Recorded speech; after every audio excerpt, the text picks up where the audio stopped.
अभी वक्फ बिल की चर्चा हो रही है। बीजेपी ने कहा हम वक्फ बिल लेके आएंगे। मैं आप लोगों के सामने कहना चाहता हूं, मैं जेपीसी का मेंबर था वक्फ बिल में।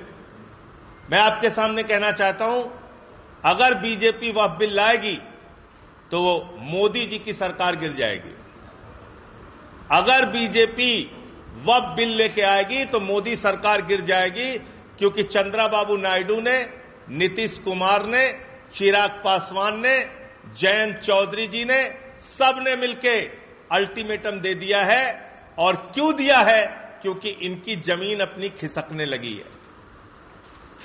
इनको लगने लगा है कि हमारा जनाधार खिसक जाएगा।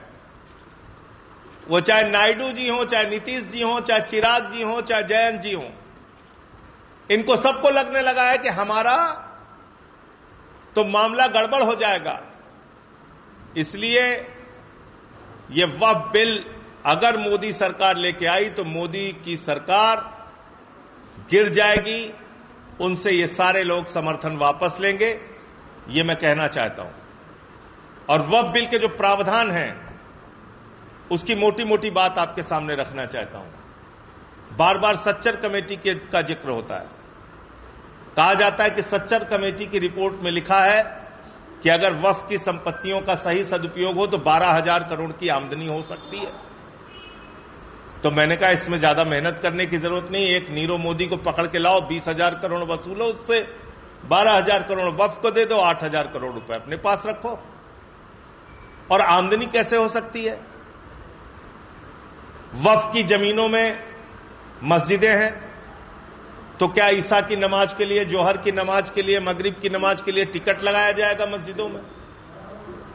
वक्फ की जमीनों में कब्र है, तो कब्र में दफनाने के लिए क्या वहां टिकट लगाया जाएगा?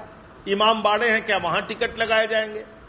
कैसे आमदनी है, मुझे नहीं समझ में आ रहा है। दूसरी बात, जिस सच्चर कमेटी की रिपोर्ट का आप हवाला दे रहे हैं, उसी सच्चर कमेटी की रिपोर्ट में लिखा हुआ है कि लगभग 356 संपत्तियां इस देश के अंदर ऐसी हैं जहां पे सरकार ने कब्जा कर रखा है और उसको खाली कराई जानी चाहिए।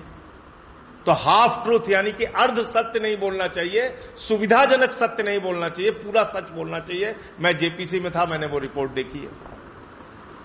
फिर क्या लिखा हुआ है?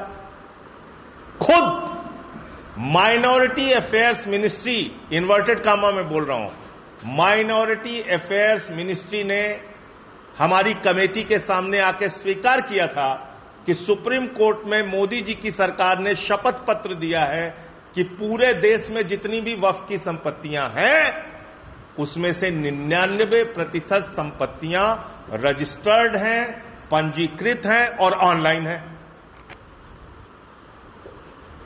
यह खुद स्वीकार किया आपने। कहां स्वीकार किया? 2022 में सुप्रीम कोर्ट में। क्या लिखा है उसमें मोदी जी की सरकार ने? कि 99% संपत्तियों के सारे कागजात हैं हमारे पास, सारी संपत्तियां जायज हैं, सारी संपत्तियां पंजीकृत हैं और सारी संपत्तियां ऑनलाइन हैं। यह मैंने नहीं कहा, नरेंद्र मोदी जी की सरकार ने कहा। तो फिर क्यों झूठ बोलते हो कि वक्फ की संपत्तियों का हम उसको रेगुलेट करेंगे, उसको बहुत सही? अरे आप तो कह रहे हो कि 99% आप रेगुलेट कर चुके हो, आपके पास सारे कागज हैं, आप पंजीकृत कर चुके हो, आप ऑनलाइन कर चुके हो, आप उसका सर्वे कर चुके हो। तीसरी बात उस बिल में लिखा हुआ है कि एक व्यक्ति अगर 5 साल तक प्रैक्टिसिंग मुस्लिम रहेगा तभी वो मस्जिद के लिए या मदरसे के लिए दान कर सकता है। मुझे हिंदुस्तान ही नहीं पूरी दुनिया का एक कानून बताइए जिसमें यह लिखा हो कि दान करने के लिए आपको धार्मिक रीतियों का पालन करना आवश्यक है। एक पूरे दुनिया में कोई कानून बता दीजिए।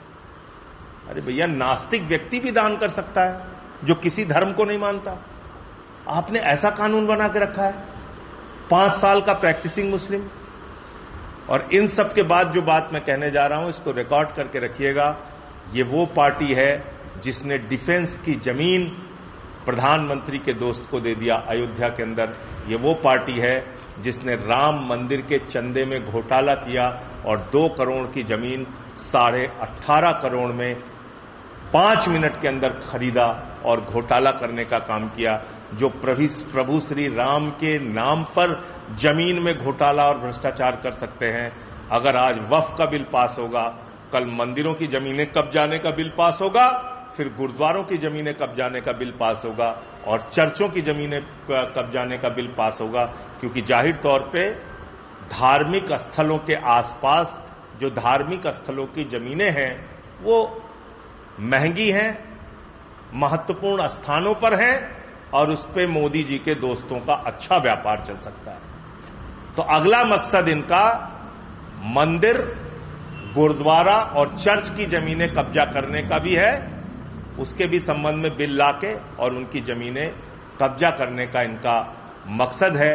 तो इसलिए इस देश के लोगों को सावधान होना चाहिए कि इस तरह के बिल का कोई भी समर्थन न किया जाए। और ये बिल तो पास करेंगे तो इनकी सरकार गिर जाएगी, ये तो तय है।